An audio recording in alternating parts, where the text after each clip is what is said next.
Welcome to another episode of The Brand Called You, a podcast and podcast show that brings you leadership lessons, knowledge, experience, and wisdom from thousands of successful individuals from around the world. I am your host, Ashutosh Garg, and today I'm delighted to welcome a very accomplished professional currently in Thailand, Mr. Rainer S.W. Wolf. Rainer, welcome to the show. Thank you very much, Ashutosh. I'm very happy to be here. Thank you. Rainer is the founder and managing director of Wolf Results Coaching and Consultancy Pte Ltd. He's also a seasoned supply chain leader. And today we'll talk about supply chains and coaching. So Rainer, before we get into supply chain, tell me a little bit about your own journey. I was born in Germany, as the name probably tells. Yeah. I grew up in Germany, studied in Germany, engineering. That's what I graduated from, in plastics technology. Did my very first three jobs, professional assignments in Germany. Started with a small family-owned injection molding company.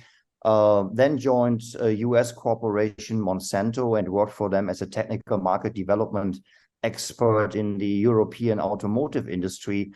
Those days, trying to substitute natural rubber with synthetic polymers that can be recycled and manufactured in thermoplastic extrusion and injection molding processes.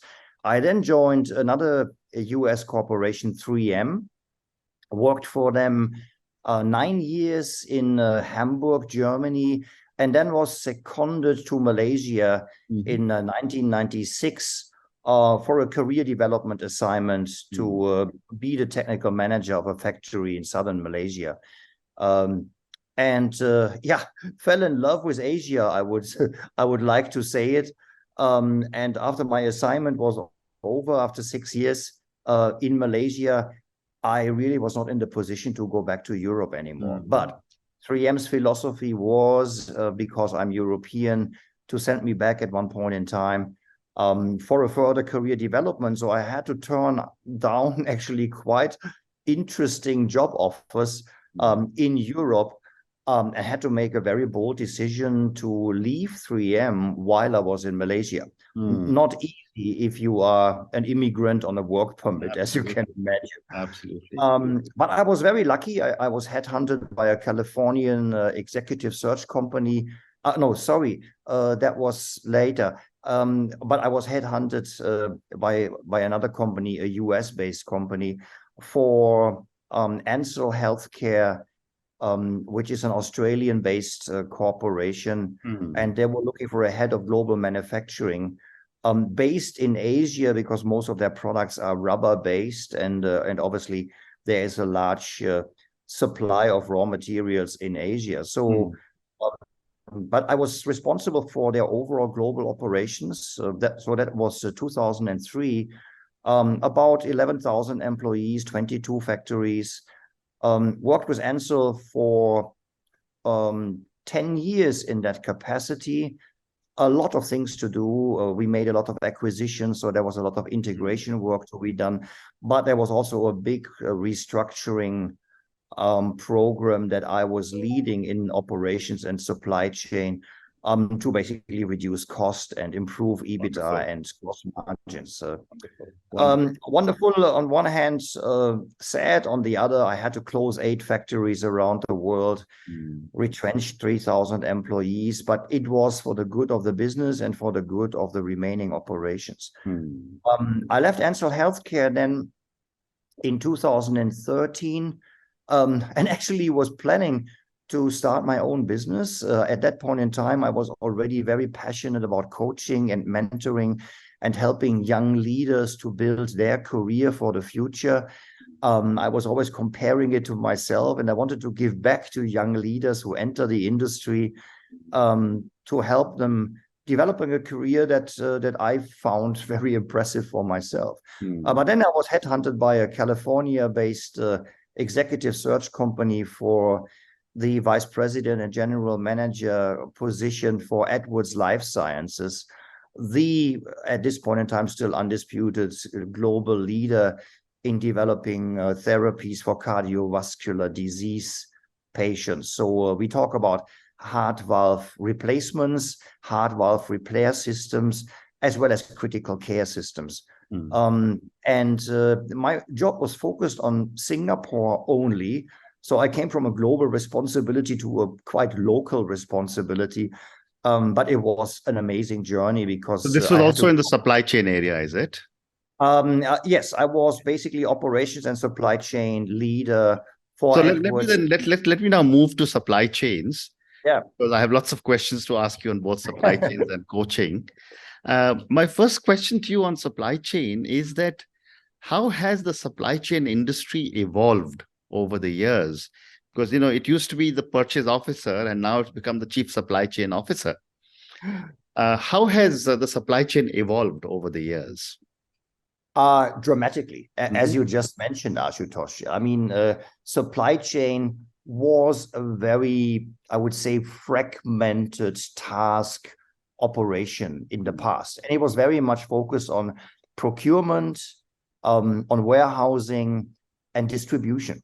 And meanwhile, supply chain management has evolved to be probably the most critical and impactful function in the C-suites of companies. Correct. Because it incorporates an end-to-end responsibility now, from order management over procurement, over production. Very often operations was not seen as part of supply chain, but it's one of the most critical parts. Absolutely. Then, of course, warehousing, distribution, and in some companies, even after-sales service. So it is now a supply chain as a service operation, I would say. And in most companies, the largest cost component as well sits in supply chain. If you include operations, all the materials, all the people that work in operations.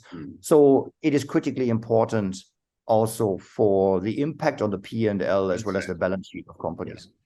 And, you know, it is obviously important because every world leader seems to be talking of supply chains in their, speeches, starting with the president of the USA or the prime minister of India. Everyone's talking supply chains. But my question to you is, what are some of the vulnerabilities that you see in supply chains when it comes to Asia? Well, let me probably start globally, but then dive into Asia. Sure. The vulnerabilities obviously have significantly increased during the pandemic. We can talk about material scarcity, right? We can talk about logistic bottlenecks, overcrowded ports, waiting times, increasing freight rates as a result of that, changing customer attitudes. And I would say this is something that is only in the beginning in Asia, maybe with the exception of China, I would say. But if I think about e-commerce, especially in B2C businesses, the customer attitudes have so dramatically changed and will continue to dramatically change and influence supply chains. Correct. Another one that is definitely somewhat a vulnerability as well as an opportunity as well, that is the required digital transformation of supply chains. If you want to have end-to-end visibility, you need digital tools, you need blockchain, you need AI, you need cloud-based supply chain management systems that allow you to have that visibility and, for example, move inventory around the world in the fastest way possible. Talking about Asia here, one of the vulnerabilities I saw and still see primarily in medical devices, pharmaceuticals, the industry I'm quite familiar with over the past 20 years, is the very fragmented and scattered regulatory environments you find in Asia. It is not easy to move inventory around in Asia from one country to another, like it is, for example, in the United States and primarily in Europe, because they have EU device regulations. So The product is fine labeled. It is quite an effort to relay product to meet labeling and regulatory affairs requirements of different countries within the region of Asia. That's one very, I would say, opportunistic vulnerability, because if supply chain managers, together with their regulatory affairs teams, figure out how to generically keep inventory at a point where it can be moved across borders quite easily, and within APAC, that is really not a big problem from a tax duty perspective. It is usually a regulatory affairs perspective. But tell me now, when you look at the role of the supply chain head, how do they mitigate risk in all these uncertain situations? Yeah, very good question, Ashutosh. I would say, again, post-pandemic, if we can call it that way, the biggest risk mitigation really is to create a higher level of resilience within your global supply chain.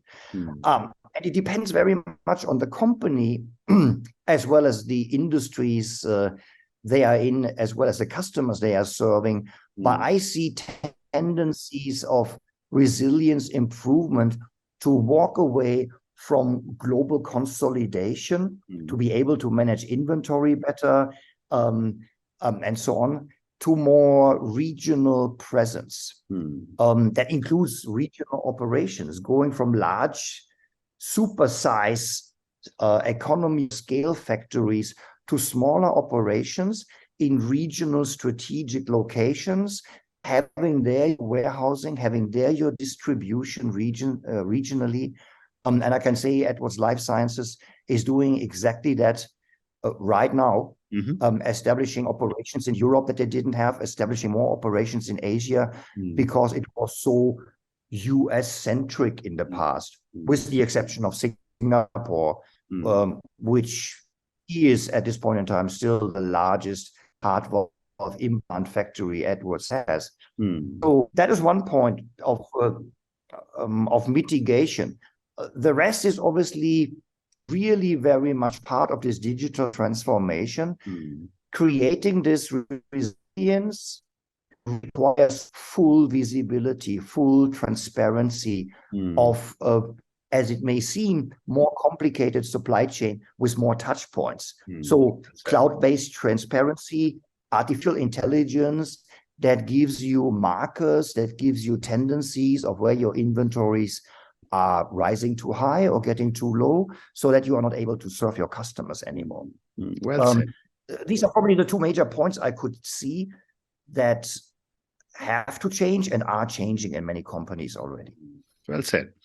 So now I'm going to move to your other current role as a coach. My first question to you, Reina, is that, from such a successful professional corporate career, what made you decide that you wanted to become a coach? The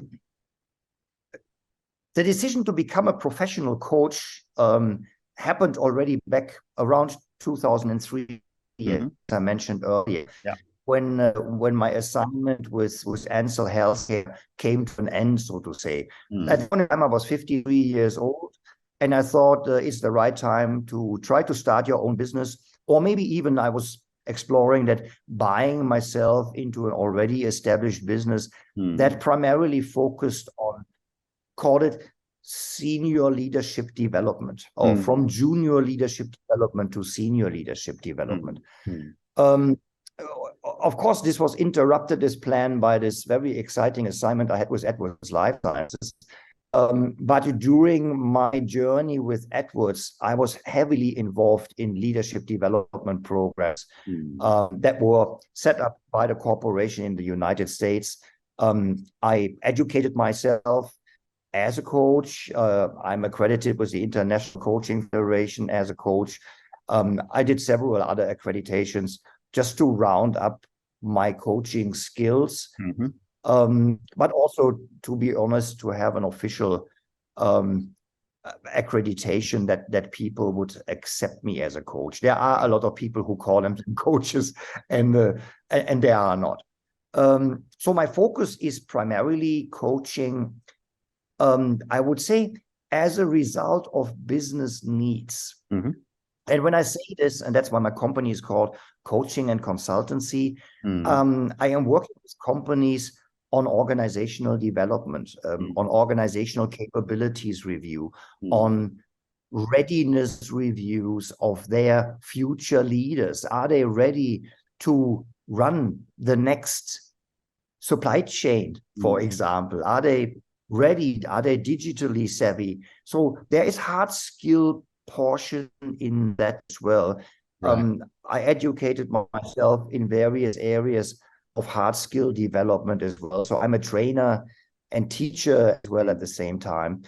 But my primary focus, when I personally think about coaching, is helping others to succeed, is helping others to live a better life.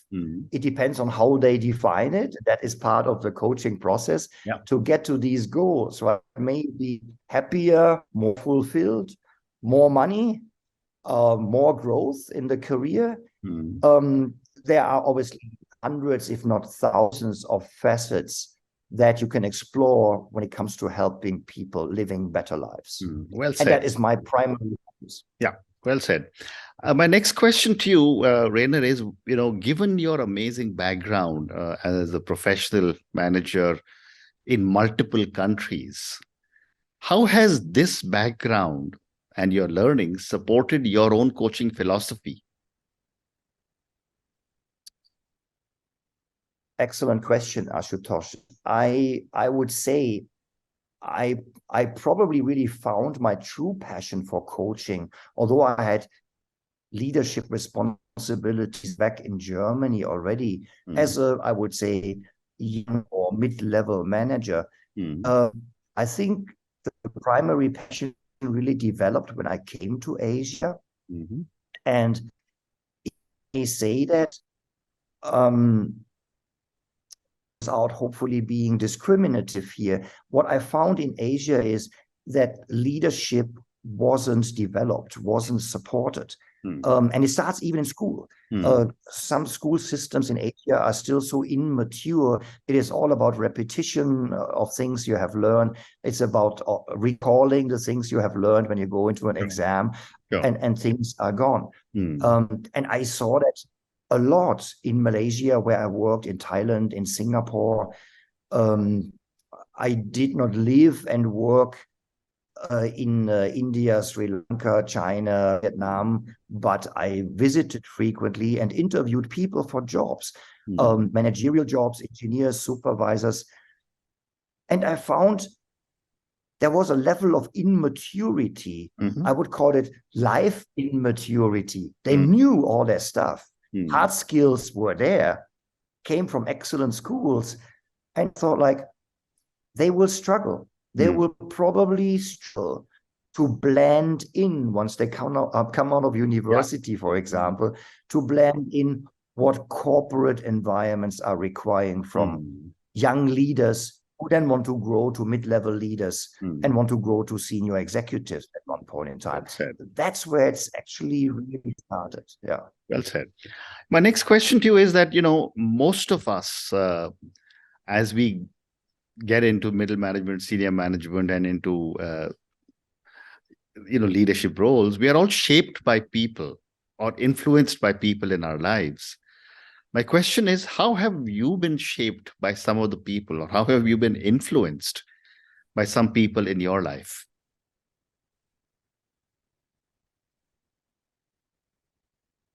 Well, obviously, I truly believe it starts in your childhood as well. And I mean, there are psychological theories that say you are probably born and raised to be a leader in the first 6 years of your life, because after you are 6 years old, you are somewhat hardwired. Now, there are a lot of controversial views on this. That's why leadership development is existing. There is a core that basically comes from your parents, your friends, the environment you grow up in. And I can only relate to my 96-year-old father, who wasn't an executive, didn't run companies.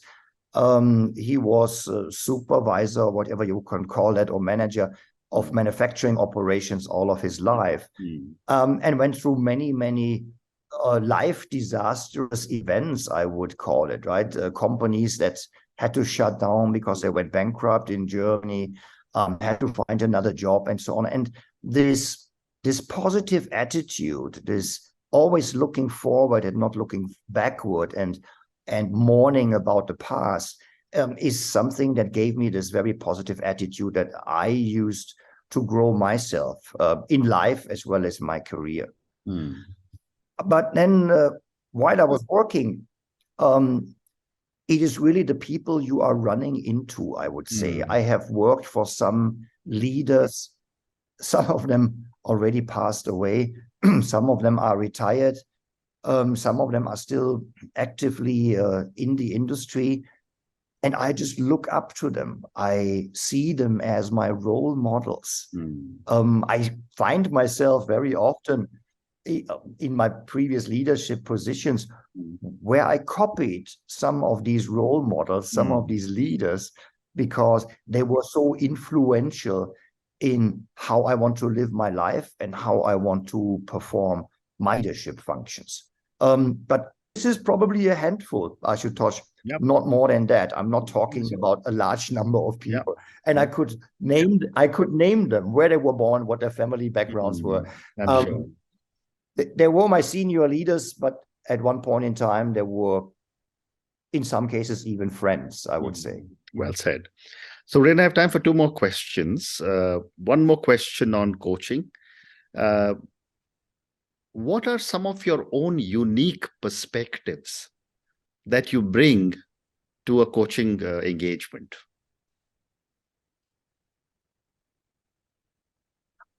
I would probably say two things. When it comes to general coaching, and I'm also an accredited life coach, but I must admit I haven't done much in that regard yet, except maybe for friends and family members who ask me. So I haven't done anything where I invoice people to help them in life coaching or life development matters. But what I want to say, that's why I'm starting with that, is it's probably my own core value. And when you ask people typically about their values or their core value, you hear a lot of things like integrity, ethical behavior, honesty, and of course these are values that I carry as well. But I came to a point where I chose one core value, and that is called happiness. Because I believe strongly that happiness drives all of these other values. It comes even through physical values, if you want, right? I think only in a happy person can be a happy and healthy body. But this value of happiness actually allowed me to see very, very bad things that I have seen in my life, very disastrous things, with different eyes, with a certain level of calmness, without losing the sense of urgency, for example. I believe this core value is a large portion of what is unique that I bring to the coaching world. I am, because I am married to a Thai wife, I am trying to be a devoted Buddhist as well. I will probably remain a student for the rest of my life, but I'm studying hard to learn the teachings of Buddha, and happiness is one of them, right? Absolutely. One of the three gems. And Buddha said, which is quite interesting, the path to eternal happiness is through suffering. Correct. So if you have a happy mindset, it is easier to suffer. Absolutely. And it's easier to help others go through suffering. Well said. Yeah. And the second part, briefly, and that's why I'm concentrating my professional coaching on leadership development, is probably the 39 years of experience I bring from various industries, from many companies, from many cultures that I have worked with and lived in, understanding people's desires when it comes to professional desires. And that is usually growth, right? They eye a position. If you ask somebody, what is your goal? They said like, oh yeah, I want your job. So like, okay, fine. Let's work on a definition of this goal. What is it? Power, money, influence, or shaping the world, shaping a company? There are, again, 1,000 facets that crystallize out when you dive into what is the goal of a singular person to accomplish in their professional life. Wonderful. Brainer, we've run out of time, so I just want to say thank you so much for speaking to me. Thank you for talking to me about your incredible journey as a corporate manager in so many different countries. You've obviously learned so many different things. Thank you for talking to me about supply chains and going into so much detail about how supply chains are going to be functioning, how technology will come into use, how supply chains are getting more and more critical. Thank you for talking to me about coaching, your coaching philosophy, your values, and some of your unique perspectives that you bring. And I'm very impressed with what you told me, that your core value is happiness. And thank you again for telling me about how you are becoming, or you have become, a student of Lord Buddha. Thank you again, and good luck to you. Thank you, Ashutosh, for your time, and I wish you all the best as well. Thank you. Thank you for listening to the Brand Called You videocast and podcast, a platform that brings you knowledge, experience, and wisdom of hundreds of successful individuals from around the world. Do visit our website www.tbcy.in to watch and listen to the stories of many more individuals.